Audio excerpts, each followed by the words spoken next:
So first thing we're going to do is go over how to load the paper in the machine.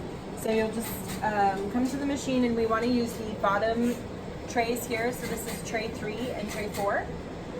We'll open up the tray and kind of straighten up a paper and load it in. These are adjustable, so in order to adjust the tray, you just use the green toggle here and just squeeze, and you can adjust it, and it can open up to 11 by 17 paper. But today we're going to use 8.5 by 11, so we're going to leave it right here. Make sure that these sensors are close and fitted to the paper. I'll close the drawer, and now we're ready to go to make a copy. So we'll log into the machine, use your login code, and just type it in here, and then go and hit OK. And now we've logged into the machine. To make a copy, you just go to Easy Copy right here, and then I'll take my original and I load it here in the tray, the document feeder. Make sure that it's all the way up to the edge of the document feeder. And now I'm ready to make a copy. If I just want one copy, I have one copy, I can hit Start, either black and white or color, depending on which I'm needing, to make one copy. If I want to change the number of copies, I can go here and select 5 copies. I can say OK. It's already selected my paper tray for me. It automatically selects by size, so I do not need to select the paper tray. If I wanted to make a double-sided copy, I can come here and I can select single-sided to double-sided or double-sided to double-sided. I'll say OK. If I wanted to adjust the ratio, if I wanted to reduce the image or to zoom in on the image, I can come here and select some preset options here or manually adjust it here. I don't want to adjust anything right now, so I'll just say OK. If I wanted to staple, I can select staple here, either corner staple or booklet stapling. And then I can continue to scroll over, and I have some more options with color, if I have a different type of original.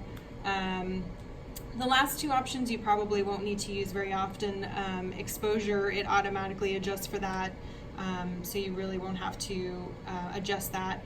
Card shot is used specifically for something that is a small driver's license or a business card, and that allows you to blow up that small original that you would load on the glass. But we're not going to use that right now. So I've got everything set, and I'm going to make 5 copies, and I'll hit black and white start and wait for my copies. So if I want to preview my copies before I actually print them, I go into Copy.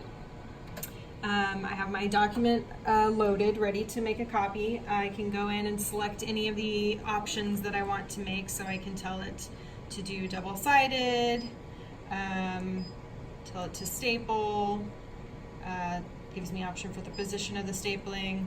I'll select color, and then I can go and select preview. It will scan my original, and then it will provide a preview of the document on the screen before actually printing it.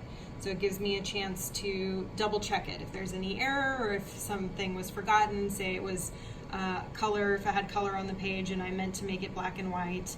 I can go in and I can cancel it. I can hit clear all here, and that will cancel the job instead of going and printing 50 copies that had an error. So from the home screen, if I want to scan a document, I can select Easy Scan. I would load my original the same as I would for making a copy, and I can go to Address Book, and everyone has been preloaded, so I can go in and search for myself or a name. So for example, we'll select this name, and it's going to scan to this email. So I'll select my destination, and then I can select either black and white or color start if I wanted to scan in black and white or scan to color. And then the document will be scanned to this email address right here. You can also select multiple email addresses if you want to scan to multiple destinations. And we say OK. And then you just hit start. So in the case of a misfeed or a jam, the very first thing that you want to do on this machine, you do not want to open up the paper trays. What can happen is the paper feed will move from the tray up into the machine here, and it can sometimes jam midway between. So if I open up this tray, the paper that's stuck will rip, and that can get lodged in the machine and cause problems. So if there's a jam, the first thing that I want to do is to open up the side of the machine here. So I open it up on the right side using this little lever.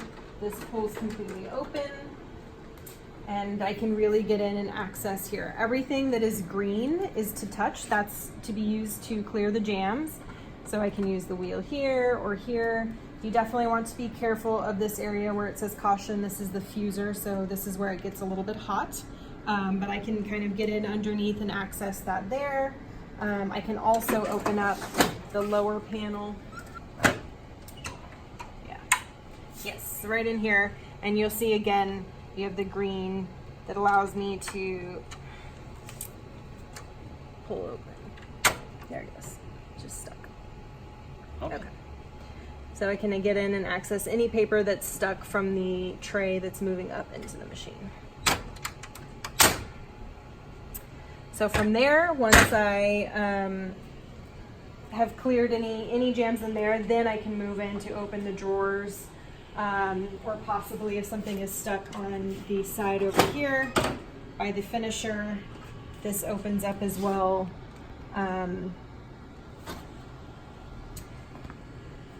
Yeah, this is just the toner, so nothing would ever get stuck in here. You would never have to open that. That's just to change the toner. But here, yeah, and this is the waste toner. If anything gets caught in the document feeder, this piece opens up here, so you can remove any piece of paper that got caught in here. You definitely want to be sure that you don't run any staples or paper clips through this part of the machine. So make sure when you're loading your original that any staples or paper clips have been removed. Close that gently. Last thing, this opens up here as well if any piece of paper were to get caught on the underside of the document feeder. And you can use this little wheel to kind of pull the paper. You definitely always want to try to use the wheels to turn the paper rather than just pulling them. Sometimes that can cause the paper to tear and you get little pieces that get caught, and that will, shut down the machine. So once you've cleared anything there, you just kind of snap that closed. But the main thing to be sure of on this machine is just to open up the side panel first. This is where you want to check first. And once everything's cleared, you can just close it. You kind of have to give it a little push until it snaps into place. Okay.